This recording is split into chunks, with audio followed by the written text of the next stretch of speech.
All right, welcome to my speech about intercultural communication. So we're just going to talk about how to navigate communication with someone that's from another culture. So I'll tell you a story. One time I was working with a bunch of pastors from different countries, and there was one pastor from Nigeria, and he overheard me telling two women from Nigeria, yeah, maybe someday I'll come and visit Nigeria and see you guys. And to him, that told him that I wanted to move to Nigeria and marry his son. And so he had planned, he was buying airline tickets, he was all ready, and he came up to me and he was so shocked to find out that I didn't really want to go and move to Nigeria and marry his son. So as you can see by that, intercultural communication is something that you can't always just jump into and kind of know what you're doing with it. It's something that you really need to learn what you're doing and kind of get some background to help understand how you can better communicate with someone. So the world is merging into a global economy, so that makes it really important. It's also with so many people moving to the United States as Americans, it's really important for us, whether you're in the field of business or you're in the field of ministry, it's bringing new opportunities to every field. So it's something that you'll use in your career, you'll use it in your everyday life. So my advice for intercultural communication is just to be well informed about the culture, just to keep the conversation simple, and to understand the varying moral worldviews that you're encountering with this person's culture. So the first point I have is just to do your research. The internet or your library is a really great way just to get started. If you know you're going to be talking with someone from a certain country or a certain culture, I would recommend just doing a little bit of research to get some background. You should try to find out what worldview they're coming from. People have different worldviews where they kind of view everything from a point. You can either view it from guilt, innocence, shame, honor, or fear and power. So everyone views the world in those terms, so just figuring out where they're coming from is a great starting point. And then once you know a little bit of background, it's very important to ensure that there's a mutual understanding in the connection that you're having.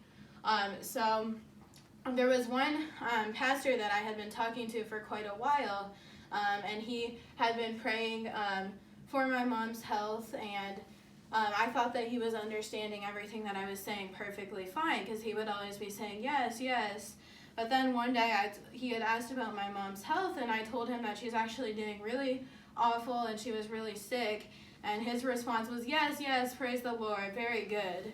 And so I realized that whole time that I was talking in more complex terms while he had no idea what was going on, and he was kind of trying to understand and stay on the same level as me, but we clearly weren't seeing eye to eye there. So even if they do speak English, it is extremely difficult to speak a second language and understand all of the nuances of the language.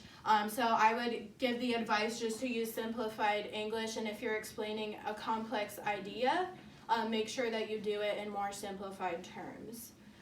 Avoid certain phrases such as figures of speech or sarcasm, because not every language has a concept of those.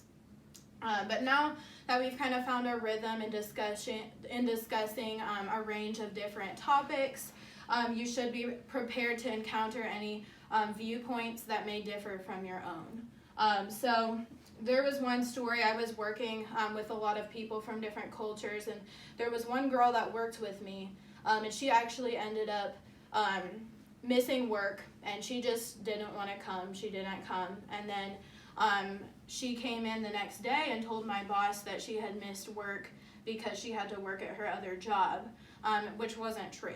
And she ended up getting fired. He decided to fire her not because she had missed work, but because he knew that she lied about it, and he saw she was guilty and that was wrong. And he said, you're getting fired because you were dishonest with me.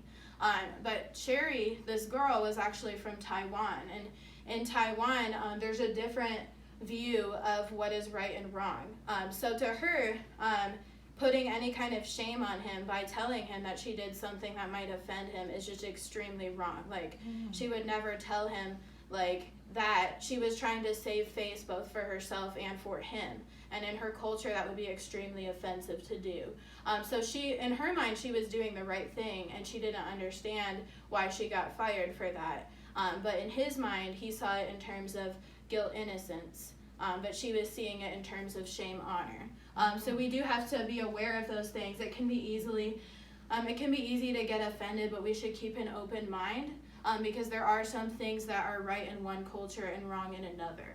And this is not to say that right and wrong are purely subjective, but it's just to say that some things we consider right and wrong are cultural, while others are universal truths. So we should learn to sort out the differences between the two whenever we're dealing with intercultural communication.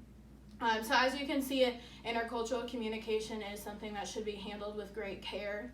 So when you're talking to someone from another culture, it's important to consider all these things. But if you're well informed about the culture that you're communicating with, and you know how to use easy to understand language and words, and you also have an understanding of at least the basic moral differences, you will be more successful when it comes to intercultural communication.